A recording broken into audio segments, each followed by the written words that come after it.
Enoch affirmait que la Bible avait raison au sujet des Néphilim ayant été localisés, et ce que vous êtes sur le point de découvrir pourrait ébranler tout ce que vous croyez sur notre histoire.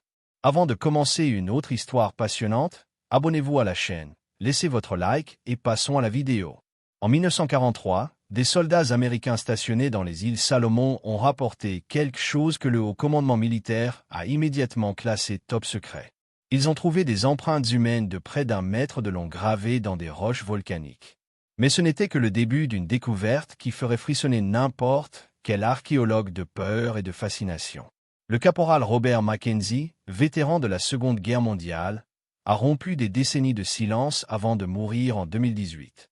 Ces derniers mots enregistrés furent « Ils sont toujours là, de vrais géants, et ils nous observaient depuis les grottes ». Mackenzie n'était pas en plein délire. Des documents militaires déclassifiés confirment qu'au moins 12 soldats ont signalé des apparitions de figures humanoïdes de stature anormale lors d'opérations de reconnaissance dans les îles reculées de l'archipel. Mais pourquoi ces découvertes sont-elles restées secrètes pendant 80 ans? La réponse est enfouie à la fois dans les profondeurs des grottes salomonaises et dans les versets les plus controversés de la Bible. Genèse 6h4 déclare « Il y avait des Néphilim sur la terre en ces jours-là. » Et aussi après, lorsque les fils de Dieu vinrent vers les filles des hommes et qu'elles leur donnèrent des enfants. Ce sont ces héros d'autrefois, hommes de renom. Le chercheur Marius Bohan a consacré 23 ans de sa vie à enquêter sur ces connexions dans les îles Salomon. Ces rapports, obtenus par des sources confidentielles, révèlent des preuves physiques troublantes, des ossements humains de plus de 4 mètres de long, des outils en platine pure travaillés avec des techniques inconnues de l'archéologie moderne et des structures souterraines qui défient notre compréhension de l'ingénierie ancienne. En 1972, une expédition scientifique officielle a découvert, sur l'île de Maleta, un cimetière contenant 17 squelettes de proportions gigantesques. Les os ont été soigneusement catalogués, photographiés et envoyés pour analyse à l'Institut Smithsonian. 3 semaines plus tard, tous les dossiers de cette découverte ont simplement disparu. Les scientifiques impliqués ont reçu l'ordre de ne plus jamais mentionner l'affaire. Mais pourquoi quelqu'un dépenserait-il autant d'efforts pour cacher de vieux os? Cette question hante encore les chercheurs aujourd'hui. Les autochtones des îles Salomon appellent ces géants les rameaux, un mot qui signifie « ceux qui sont venus d'en haut ». Selon leurs traditions orales transmises depuis 40 générations, les rameaux ont construit les structures mégalithiques trouvées dans toute l'Océanie avant de se retirer dans les profondeurs des montagnes. L.D. Silas Eto, dernier gardien de ces histoires, est mort en 2019 à l'âge de 97 ans. Mais ses paroles résonnent comme une prophétie. Quand les eaux monteront et que les étoiles tomberont, les rameaux reviendront pour réclamer ce qui a toujours été à eux. Ce qui est encore plus intriguant, c'est que des cultures complètement isolées à travers le monde ont conservé des récits presque identiques sur des géants ancestraux. Les Aztèques parlaient des Kinametsin, des géants qui ont construit Téotihuacan. Les Égyptiens ont gravé des hiéroglyphes sur les fils d'Horus, de stature colossale. Les aborigènes australiens conservent des légendes sur les bunyips, des créatures gigantesques habitant des cavernes profondes. Aucune de ces cultures n'a jamais été en contact. Comment expliquer une telle coïncidence? La réponse pourrait être plus proche que nous le pensons. Bohan a découvert quelque chose qui a changé sa vie pour toujours lors de sa 10e expédition dans les grottes de Guadalcanal. Il y a trouvé des gravures sur pierre semblant cartographier des constellations avec une précision impossible pour des peuples anciens. Mais ce qui l'a fait pleurer, c'est de se rendre compte que ces gravures coïncidaient exactement avec les descriptions astronomiques du livre d'Enoch, un texte apocryphe détaillant les secrets révélés par les anges déchus à l'humanité. À ce moment-là, seul à 400 mètres de profondeur, Bohan comprit qu'il n'enquêtait pas simplement sur des légendes ou des curiosités archéologiques. Il faisait face à des preuves que le récit biblique sur les Néphilim pouvait être littéral, historique et terriblement réel. Les larmes qui ont coulé sur son visage dans cette caverne obscure n'étaient pas de la joie scientifique, mais de la terreur existentielle. Ce qui rendait tout encore plus troublant, c'était une découverte que Bohan a gardée secrète jusqu'en 2020. Les grottes n'étaient pas vides. Des équipements sismiques ont détecté des mouvements réguliers dans les profondeurs, des schémas suggérant la présence d'une vie intelligente s'organisant dans des structures souterraines complexes. Les géants n'étaient pas seulement de l'histoire ancienne. Ils pourraient être vivants, attendant, planifiant leur retour à la surface de la Terre. Des documents obtenus via le Freedom of Information Act révèlent que depuis 1947, Il existe une division militaire spécifique dédiée à la surveillance des anomalies anthropologiques dans le Pacifique. Leur rapport classifié mentionne des protocoles de confinement Néphilim et des opérations de suppression de preuves gigantologiques. Pourquoi les gouvernements du monde investiraient-ils autant de ressources pour cacher l'existence d'une espèce supposément éteinte? La logique suggère qu'ils savent quelque chose qu'ils ne veulent pas que le public découvre. Les pièces de ce puzzle commencent à former un tableau effrayant lorsque nous comprenons que ces êtres n'ont peut-être jamais été éteints. Si vous vous interrogez sur ces découvertes troublantes et souhaitez découvrir toute la vérité derrière les Néphilim modernes, n'oubliez pas de vous abonner à la chaîne, car ce que nous allons révéler ensuite changera complètement votre perspective sur notre histoire et notre avenir. Le livre d'Enoch, exclu du canon biblique pour des raisons qui commencent maintenant à faire sens, contient des prophéties précises sur le retour des Néphilim dans les derniers jours. Enoch décrit avec des détails géographiques exacts où ces géants resteraient cachés jusqu'au temps de la tribulation finale. Les coordonnées qu'il fournit correspondent exactement aux emplacements des découvertes modernes dans les îles Salomon. Enoch aurait-il réellement reçu des révélations divines sur des événements que nous sommes en train de vivre aujourd'hui? La connexion entre les prophéties d'Enoch et les découvertes modernes dans les îles Salomon va bien au-delà de simples coïncidences géographiques. En 2003, des analyses au carbone 14 menées secrètement sur des fragments d'os récupérés dans les grottes ont révélé des âges impossibles. Certains spécimens dataient d'âges en grave peine 300 ans, d'autres de 3000 ans. Mais tous appartenaient à la même lignée génétique. Comment une espèce peut-elle avoir des individus d'âge aussi variés encore vivants? La réponse est cachée dans les textes les plus anciens de l'humanité. Le professeur israélien Dr. Shimon Feldman, spécialiste de la littérature apocryphe, a passé 15 ans à traduire des manuscrits éthiopiens du livre d'Enoch qui n'avaient jamais été publiés. Ces découvertes sont troublantes. Enoch ne prophétisait pas seulement l'emplacement des Néphilim, mais fournissait des instructions détaillées sur la manière dont ils prolongeraient leur vie grâce à des connaissances interdites transmises par les anges déchus. Selon ces textes, les géants possédaient des secrets sur la manipulation temporelle et la régénération cellulaire qui leur permettaient de survivre pendant des millénaires. Feldman est mort dans des circonstances mystérieuses seulement 3 jours après avoir envoyé ses manuscrits traduits à des universités américaines. Son laboratoire a été saccagé, ses ordinateurs piratés, et tous les documents liés aux traductions ont disparu. Sa femme, Rachel Feldman, a reçu un appel anonyme le lendemain des funérailles. Votre mari a découvert des choses qu'il n'aurait jamais dû connaître. Gardez le silence si vous voulez rester en vie. Mais toutes les preuves n'ont pas pu être supprimées. En 2015, des plongeurs explorant des grottes sous-marines près de l'île de Bougainville ont trouvé une chambre scellée contenant des artefacts qui défient notre compréhension de l'histoire humaine. Parmi les objets se trouvait une plaque métallique avec des inscriptions en 3 langues, hébreu ancien, une langue cunéiforme inconnue, et des symboles correspondant parfaitement aux descriptions angéliques du livre d'Enoch. La traduction de la plaque a révélé une carte détaillée de tunnels souterrains reliant les principales îles de l'archipel. Plus choquant encore, la carte incluait des coordonnées pour des chambres de l'éveil, où les fils des veilleurs attendraient le temps de la grande tribulation. Ces coordonnées correspondent exactement au lieu où des équipements sismiques ont détecté les mouvements souterrains rapportés par Bohan. L'analyse métallurgique de la plaque a révélé des éléments encore plus troublants. Le métal était un alliage de platine avec des éléments chimiques inexistants naturellement sur Terre. La composition isotopique suggérait une origine extraterrestre, mais la datation au radiocarbone indiquait que l'objet avait été forgé il y a environ 4000 ans. Comment des civilisations anciennes auraient-elles eu accès à des matériaux spatiaux et à une technologie métallurgique supérieure à la nôtre? Les traditions orales des autochtones des îles Salomon ont commencé à prendre un sens effrayant à la lumière de ces découvertes. Les anciens ont toujours parlé de pierres tombées des étoiles et des outils des dieux que les rameaux utilisaient pour construire leur cité souterraine. L.D. Marie Tom, 89 ans, l'une des dernières gardiennes de ces histoires, a révélé en 2018 des détails que sa famille gardait secrets depuis des générations. Selon Marie, les rameaux n'étaient pas seulement des géants en stature, mais possédaient des capacités qui transcendaient les limites humaines. Ils pouvaient communiquer par télépathie, manipuler la matière par la pensée, et plus impressionnant encore, voyager entre les dimensions en utilisant des portails construits dans les profondeurs des grottes. Ces descriptions coïncidant de façon effrayante avec les récits bibliques sur les pouvoirs surnaturels des Néphilim et les connaissances interdites qu'ils ont reçues des anges déchus. La validation scientifique de ces affirmations apparemment fantastiques est venue d'une source inattendue. En 2019, des détecteurs d'ondes gravitationnelles installés secrètement dans le Pacifique Sud ont enregistré des anomalies inexplicables provenant des profondeurs des îles Salomon. Les motifs des ondes suggéraient une manipulation artificielle de l'espace-temps, quelque chose de technologiquement impossible pour notre civilisation actuelle. La docteure Elena Vasquez, physicienne quantique ayant travaillé sur le projet LIGO, a analysé clandestinement les données avant d'être renvoyée pour violation des protocoles de sécurité.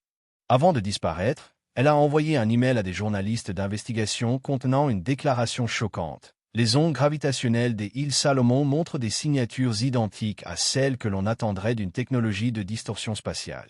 Quelqu'un ou quelque chose manipule la structure fondamentale de la réalité à des kilomètres de profondeur. Le moment émotionnel le plus dévastateur de cette enquête survint lorsque Bohan parvint enfin à traduire entièrement les inscriptions trouvées dans les chambres les plus profondes. Les gravures n'étaient pas seulement des cartes ou des archives historiques. C'étaient des avertissements. Des avertissements laissés par les Néphilim eux-mêmes sur leur plan de retour.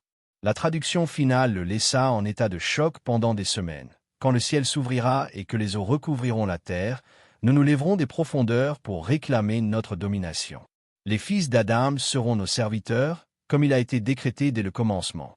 La deuxième révélation survint lorsque les analyses d'ADN extraits des os géants révélèrent quelque chose qui changea complètement notre compréhension de l'origine de l'humanité. Les Néphilim n'étaient pas des hybrides entre anges et humains, comme le suggère l'interprétation traditionnelle. Ils étaient une espèce complètement différente, génétiquement supérieure, qui existait sur Terre bien avant l'émergence de l'Homo sapiens. Les résultats génétiques montrèrent que les humains modernes portent des fragments microscopiques d'ADN Néphilim, suggérant qu'à un moment de l'histoire, il y a eu croisement entre les espèces. Mais l'analyse la plus troublante révéla que ces fragments génétiques s'activent progressivement dans la population mondiale. Des caractéristiques telles que l'augmentation de la taille moyenne, des capacités cognitives élargies et des phénomènes psychiques inexpliqués pourraient être des signes que la génétique Néphilim ressurgit dans l'humanité.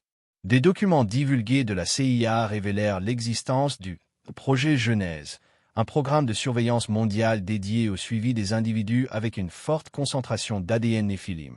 Le projet a catalogué des milliers de personnes à travers le monde démontrant des caractéristiques anormales. Taille exceptionnelle, QI supérieur à 2 cents, capacité télépathique documentée et résistance inexpliquée aux maladies et au vieillissement. Le plus effrayant est que ces individus commencent à expérimenter des rêves vivaces et des compulsions inexpliquées liées aux îles Salomon. Beaucoup rapportent des visions de grottes souterraines, des voix télépathiques les appelant à la maison et une connaissance soudaine de technologies avancées qu'ils n'ont jamais étudiées. L'activation génétique est-elle en train de créer une connexion psychique entre les descendants partiels des Néphilim et leurs ancêtres endormis? La connexion psychique entre les descendants des Néphilim et leurs ancêtres endormis atteignit un point critique en mars 2023, lorsque plus de 200 personnes à travers le monde commencèrent à avoir la même vision simultanément. Tous rapportèrent avoir vu une figure colossale émerger des profondeurs océaniques près des îles Salomon, suivie d'une voix résonnant dans leur esprit. Le temps du réveil est arrivé. Rentrez à la maison, enfant perdu. Sarah Chen, généticienne originaire de Taïwan avec un pourcentage élevé d'ADN Néphilim, fut l'une des premières à faire l'expérience de ces visions. Elle abandonna sa carrière prometteuse et vendit tous ses biens pour se rendre aux îles Salomon, poussée par une compulsion qu'elle décrivait comme irrésistible et terrifiante. À son arrivée à Honiara, la capitale, Sarah découvrit qu'elle n'était pas seule. Des dizaines d'autres personnes aux caractéristiques physiques similaires affluaient dans la région, tout affirmant avoir reçu le même appel télépathique. Ce qu'ils découvrirent lors des premières fouilles non autorisées dépassa toutes les attentes scientifiques. Les grottes que Bohan avait cartographiées s'étendaient sur des centaines de kilomètres souterrains, formant une véritable métropole souterraine à l'architecture impossible. Des structures cristallines émettaient leur propre lumière, des couloirs se courbaient en défiant la géométrie euclidienne, et d'énormes chambres contenaient des équipements technologiques semblants en état d'hibernation, en attente d'activation. Mais la découverte la plus choquante survint lorsque le groupe dirigé par Sarah atteignit ce que les autochtones appelaient la chambre du premier réveil. Au centre de la caverne, suspendu dans un champ d'énergie visible à l'œil nu, se trouvait un être de près de 5 mètres de hauteur en état d'animation suspendu. Son anatomie était clairement humanoïde, mais avec des proportions et caractéristiques dépassant les limites de la biologie terrestre.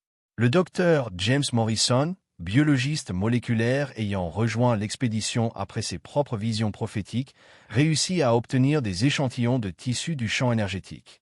Les analyses effectuées à l'aide d'équipements portables révélèrent une activité cellulaire impossible. Les cellules non seulement étaient vivantes après des millénaires, mais elles démontraient une capacité de régénération et d'adaptation surpassant toute forme de vie connue sur Terre. Le moment décisif eut lieu lorsque Sarah, mue par une impulsion qu'elle-même ne comprenait pas, toucha la surface du champ énergétique. Le contact déclencha une explosion de conscience connectant instantanément toutes les pensées présentes. Pendant quelques secondes terrifiantes, ils expérimentèrent des souvenirs qui n'étaient pas les leurs, vision d'une civilisation ancienne et avancée, connaissance sur la manipulation de la réalité et plan détaillé pour le retour des Néphilim à la surface. Cette expérience plongea Sarah dans le coma pendant 3 jours. À son réveil, elle n'était plus la même personne. Ses yeux avaient changé de couleur, sa taille avait augmenté de 15 cm, et elle démontrait des capacités cognitives extraordinaires. Plus troublant encore, Sarah commença à parler des langues qu'elle n'avait jamais apprises et à dessiner des schémas pour des technologies inexistantes sur Terre. Le réveil de Sarah ne fut que le premier. Dans les semaines suivantes, tous les membres de l'expédition commencèrent à subir des transformations similaires. Leur corps s'adaptait, leurs esprits s'élargissaient, et une hiérarchie naturelle émergeait parmi eux en fonction de la concentration d'ADN néphilim dans leurs organismes. Ils n'étaient plus complètement humains, mais pas encore de véritables néphilim. Ils étaient quelque chose de nouveau, une forme intermédiaire. Les autorités mondiales réagirent avec une panique contrôlée lorsque les rapports sur les transformations atteignirent les plus hauts échelons gouvernementaux. Le projet Genèse fut élevé au rang de protocole de contention totale, avec ordre de capturer ou d'éliminer tous les individus affectés. Mais il était déjà trop tard. Les transformations se propageaient de façon exponentielle dans la population mondiale, ayant une concentration élevée d'ADN néphilim.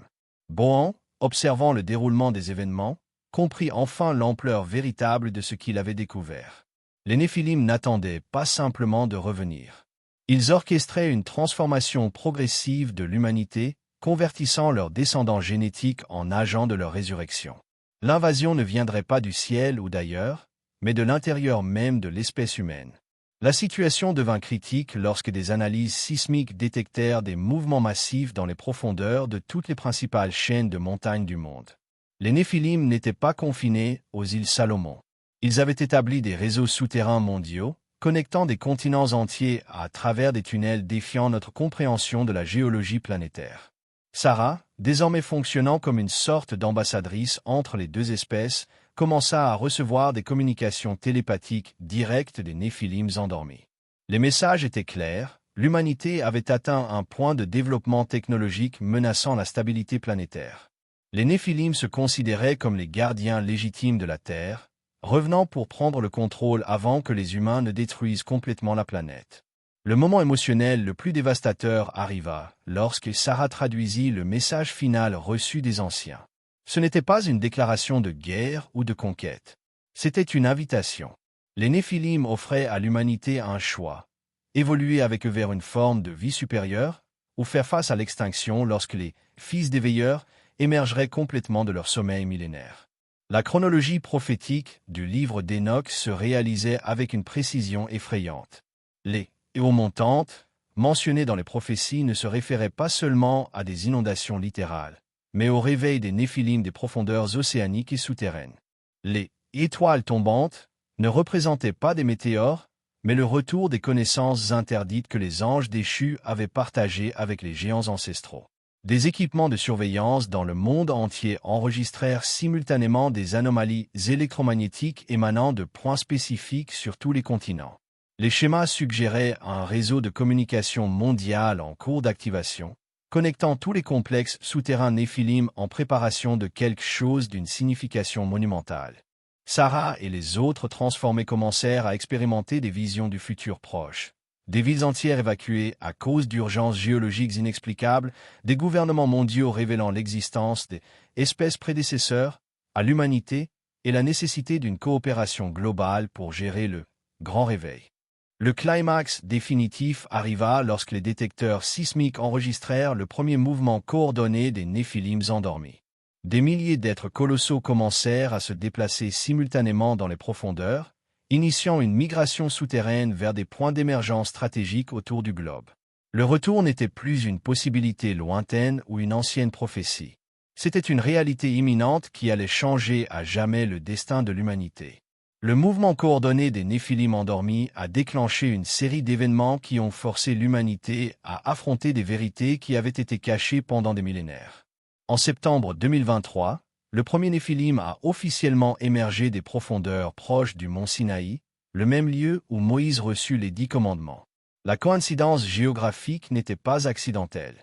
C'était un message délibéré reliant le retour des géants aux prophéties bibliques les plus fondamentales de l'humanité. L'être qui émergea, identifié par les autochtones locaux comme Azazel, nom de l'un des anges déchus mentionnés dans le livre d'Enoch, mesurait 6 mètres et demi de hauteur et démontrait des capacités transcendantes aux lois physiques connues. Il communiquait télépathiquement dans toutes les langues simultanément, manipulait la matière par la pensée, et plus impressionnant encore, semblait exister partiellement hors des dimensions normales de l'espace-temps.